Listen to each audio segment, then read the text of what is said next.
Hello and welcome, Arathix here, and this week we're going to be taking this Lego set from the 1990s and expanding it into a full modular building.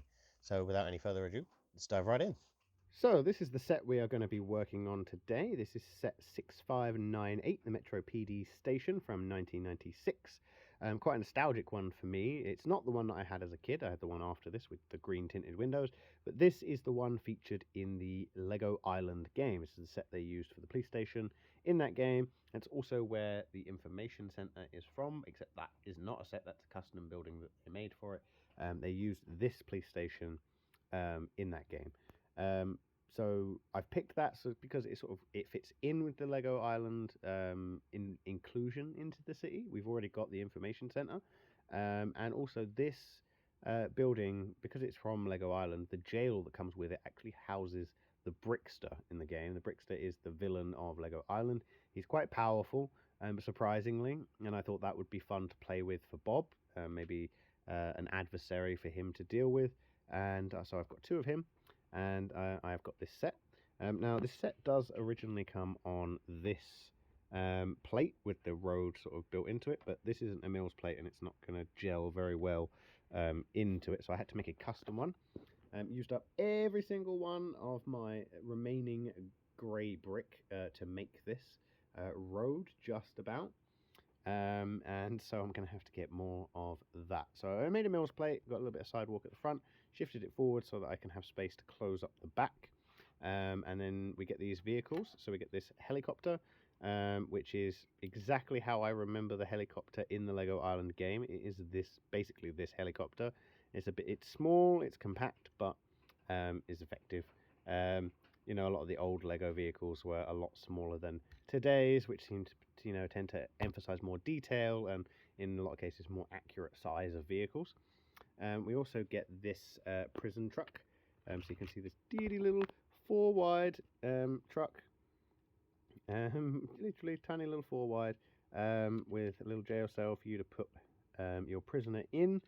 And yeah, I mean, just look at the difference. This ice truck came out, I think, 2022, 2023. So it's almost like 25 to 30 years difference between these two trucks here. And you can see how much, more details they're able to get in, the shapes that they're able to do because of new elements that have come in since then. But it's still a cute little truck, and I'm happy to have it. Lastly, we get these two motorbikes here. So these are actually my favorite Lego motorcycle ever. There are some cool new ones, I must admit, superbike style ones and dirt bikes, and they're really accurate to real life. But there's something about these old school Lego motorcycles that I just absolutely love. My favorite of all time. Already had one in the city, but it's good to have two more. We then get our minifigures. We get a prisoner, police captain, police admin, administrator. We get our helicopter pilot, our two motorcycle drivers. We have there in the back is our van driver, and this guy drives the boat, of which I will build when I build the Brickster's jail, because that's on its own little island. So then there will be water. And we have a few details on the front: security camera, speaker, antenna, basic radar dishes and things, and a light out the front. Front door is there, so I'm going to build a path going up to it. If we flip it around to the back, it is open back, so it's easy to be played with, but I'm going to modify it to be modular, fill in this back section. But on the top floor, we have this little desk where a detective's probably working on a case. He's got some evidence, fingerprints, some money. Below that, we have where the operator sits and picks up the phone from anyone calling for police assistance. Down here, there is a coffee maker that I need to finish building and put there. And then we just have a little desk with a computer. As you come in, probably reception. So we are going to try and fill in this completely, and then we'll come back and see how it's looking. After some tinkering around, we have gotten to a point where I have to stop because I need to order more parts to fully finish this building. But I have filled in the back. I've added an extra 5 studs going to the back. I've sort of just repeated the shape of the building that is on the front in the back. But I did add this little grate because I didn't want this entire section to be white walls. These two gaps will be filled by these big, what is that, 1x4x5 or 1x6 studs tall windows. On the back, again, I didn't just want plain white walls, so I threw in 2 more windows. Up here, there will be 2 more of the 1x4x5s windows, and the angled windows will go here, just like the ones on the front. We'll also fill in these spaces at the back. So I haven't changed much about these top 2 floors because I need to make an elevator for this floor, so then that changed the way that this floor is laid out. And then the top floor, there is a sort of little detective's workspace, and that this is now going to be the captain's office. Um, but I have made it modular so that it is possible to take it apart. You can sort of see in there a little bit with the skylight windows, which is kind of cool. But this room at the front is kind of obscured. You can sort of see it through there, kind of. It's pretty dark in there, though. So the way that it comes apart is this back section is actually just one piece.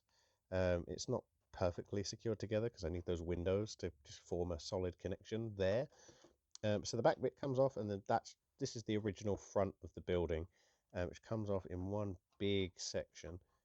So we take off this front bit here, and then over here we've got these 2 columns, and I've just broken them instead of popping it off. And then this comes off as its own section as well.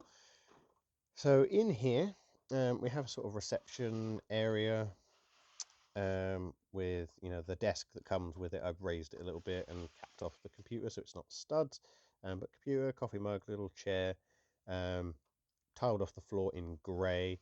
And then at the back here we have a rubbish bin, a box of donuts with 1 left, and this guy is going to grab the last one. And then that coffee machine from the set is also in here. In this room here, we have just a little table with some chairs where a couple of people can take some breaks. It's where the motorcycle drivers, that guy and this guy, would come in and just take a break while they're, waiting for a call or something. And then we've thrown in this really tightly packed elevator here on the left, and that's going to be what leads up to the captain's office. And then I've just added a few grey jumpers here. The spaces in between these are going to be tiles, and I don't have any of those at the moment, so I'm going to have to order those. So I need to order some parts to fully finish this building, but overall, it's looking pretty good, I think. And the last thing to do is to put it in the city and see how it looks with everything else. So let's jump to that. So here it is in its place in the city, just across the road from the information center, the 2 of them forming this fun little Lego Island themed street. I've thrown the donut truck down here, which I picked up recently with some of the police officers getting themselves some donuts. But the set itself is looking a lot better now that it has that back bit. I had it here before when it was just the set and it looked rather small. So now that it's got the back, it fits in better with the scale of the city. But it's looking rather nice. If we can get my camera down here, you can see down the road, I think it fits in quite nicely. Obviously, we've got the nice backdrop of our big skyscrapers and the mech on top of the sanctum. And then you've got, the X-Mansion just behind the police station. And then Ninjago City just across from it. But yeah, that'll about do it for this video. Next week, we will be building the base plate that goes next to the police station, which is a little island with the Bricksters jail on it. So that should be quite fun. A little bit of terrain building and water, and getting the Brickster into the city itself, which will be fun. But beyond that, we've got the March 1st releases coming out soon. And which ones will I be getting? Because I can't get them all. I'll be picking up the F1 cars because a big Formula One fan, so that one was a must for me. And then I'll also be getting the new Ninjago City set, the Ninjago City workshops, which will be the corner. It will corner off this section of Ninjago City. Everything will get shifted down, but that's going to be awesome. I'll also be picking up, hopefully, beyond that, get the pieces for the road because they're going to need expanding soon, and to be able to finish things like the bodega, close off this police station as it should be, and a few other little bits and pieces around the city that need polishing. But thank you for sticking around to the end of the video. If you've enjoyed this, I would very much appreciate it if you could drop a like below. Subscribe if you want to keep up to date with my channel. But for now, stay cool, keep building, and I'll see you next time.